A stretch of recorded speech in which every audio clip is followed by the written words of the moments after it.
He had been ignored, underestimated, and quietly mocked for weeks. Row 17E wasn't just his seat, it was a front row stage for the whispers and stifled giggles of people convinced they were better than him. Marcus, a single dad with eyes that had seen more struggle than most cared to imagine, kept his gaze fixed on the floor, trying to disappear into the seat cushion. Every glance, every subtle chuckle, every sideways smirk from the passengers around him reminded him how little they understood.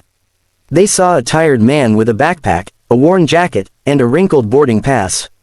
They didn't see the man who had spent nights working double shifts to feed his daughter, the man who had built his life quietly, with honor and resilience. He heard it all, the murmurs about how someone like him had no place on this flight. They joked about his outdated clothes, his scruffy beard, the way he handled the boarding pass like it was a rare artifact. Who let this guy on a plane?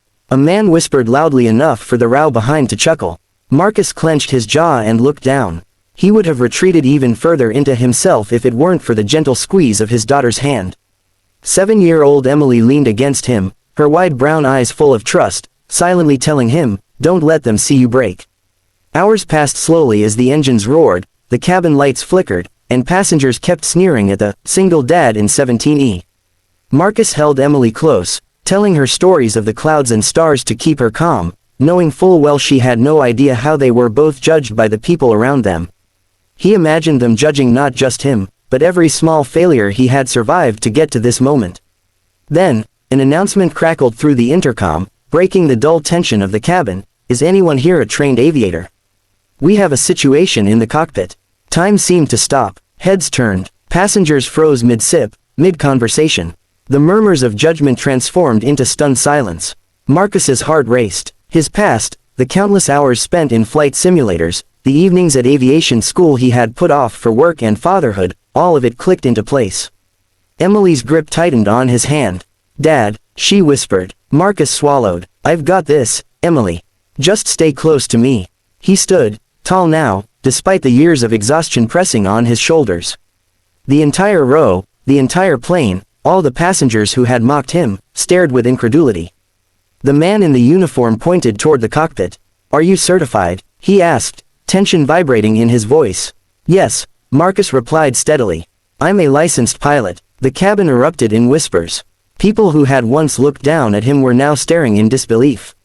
The judgmental sneers faded, replaced by a mix of curiosity and awe. Marcus moved toward the cockpit, Emily's little hand waving nervously as he passed. Inside the cockpit, he assessed the situation quickly. The pilot and co-pilot were incapacitated, one had a sudden illness, the other a severe panic attack.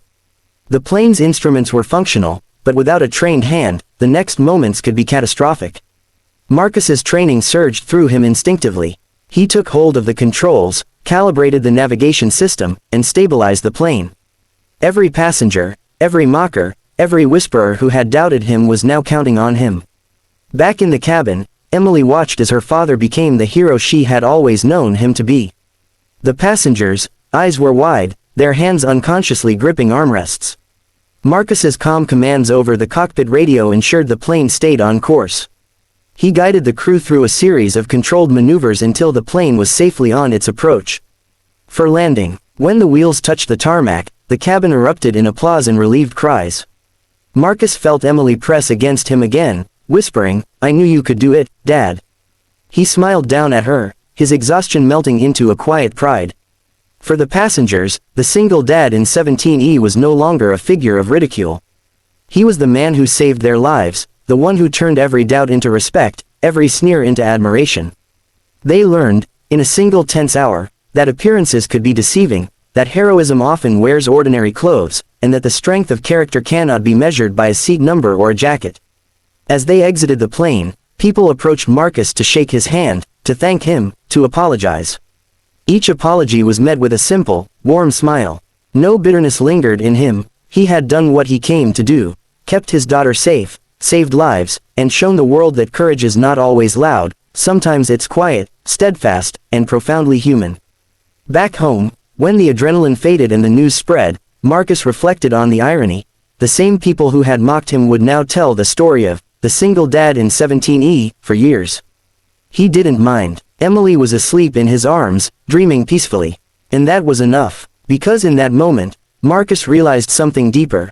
Respect is earned not through wealth, status, or appearances, but through action, through courage, and through love. And nothing, no sneer, no doubt, no mocking whisper, could ever take that away from him.